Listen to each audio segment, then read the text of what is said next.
ફોટોગ્રાફીને થોડોક સાથ કરતા રહો એટલે ફોટોગ્રાફીનું કામ પણ સારું થાય. મારો બીજો વારો આવી જાવ લાઈનમાં. હું મેલવા આવ્યો તો ગાઈસ અત્યારે વાગી ગયા છે 9.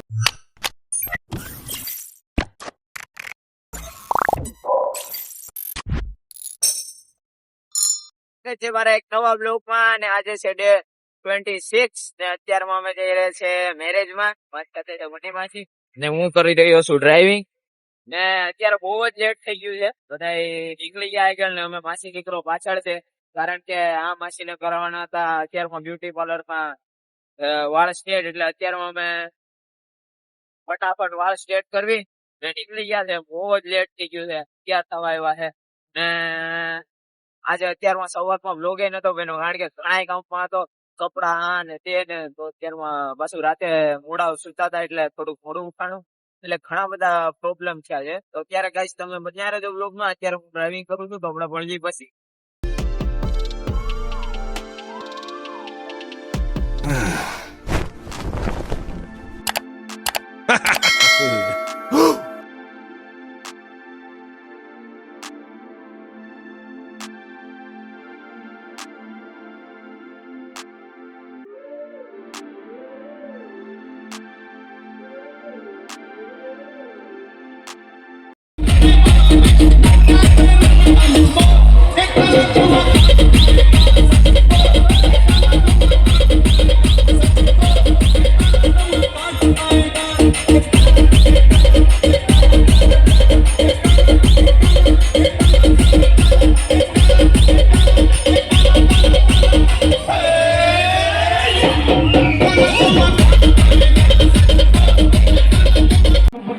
તો ગાઈઝ તમે જોઈ શકો છો આ અમારે અહીંયાની બુદ્ધ વિધિ છે.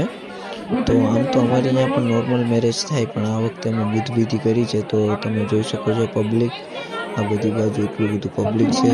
તો ગાઈઝ અમે આવી રીતના અત્યારે તો જમણવારનું શરૂ છે તો જમણવાર પતાવીને પછી આપણે મળીએ.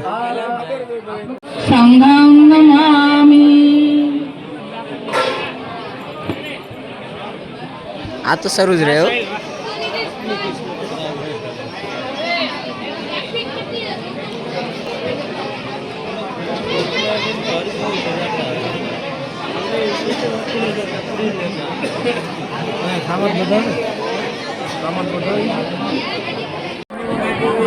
એ ભાઈ જમવામાં જે બાકી હોય વહેલાસર જમી લે અને સમયનો અભાવે બધીનું કામ સચવાય છે એવી રીતના જમીને બધી ને સ્ટેજ ઉપર બધા છે ને ખોટી રીતના છે ને ચડતા ને ફોટોગ્રાફીને થોડોક સાથ કરતા રહો એટલે ફોટોગ્રાફીનું કામ પણ સારું થાય.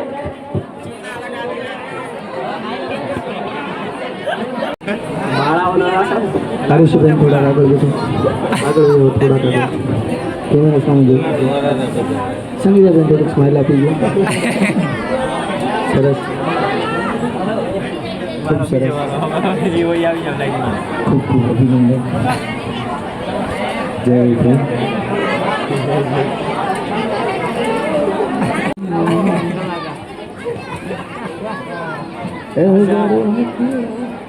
દિલીપભાઈ કેમેરા સામે જોવું. કેમેરા સામે જોઈને થોડુંક કાટ કરો દિલીપભાઈ.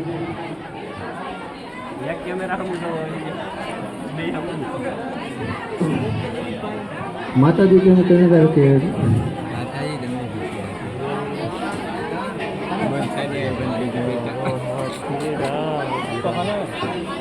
કેટલી બધી બાજુમાં બન્યા છે. હા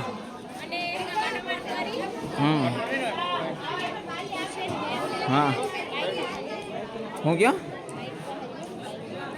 કઈ તો ગાઈઝ તમે જોઈ શકો છો અમારા મોહિતભાઈ જમવા બેઠા છે. બાપા હમણાં ખાતર પાડીએ ને એટલા દિવસના ભૂખા હોય એવી રીતના શરૂ કર્યું છે. તો અમારા હરફરાજભાઈ પણ શરૂ કર્યું છે. તો હમણાં બાપા 3-4 ગ્લાસ તો છાશના ઉલાળી ગયા ને મોહિતભાઈ ને બાપા હા બાટી બોલાવા તો ખાતર પાડી દેવાનું છે એવી રીતના શરૂ કરી દીધું છે. તમે એની થાળી જોઈ શકો છો. થાળીમાં એટલું ખાવાનું ને હજે 2-3 વાર મંગાવશે. બહુ ખાય ને આ ભાઈ બહુ ખાય. રોનકભાઈ અમારા કેમેરામેન છે એ પણ બહુ ખાય તો તમે જોઈ શકો છો આ લોકો કિસ કદર ખાતર પાડે છે. તો તમે બન્યા રહેજો વ્લોગમાં.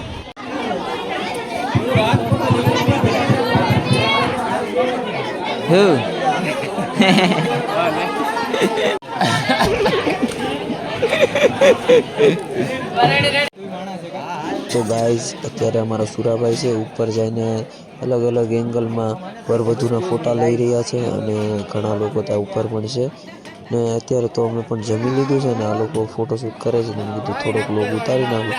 અત્યારે આ લોકો બધા ફોટા પાડે છે તો આપણે પણ ફોટા પાડી લઈએ ને આપણે પણ ફોટા પાડવા મૂકી જઈએ. Okay guys.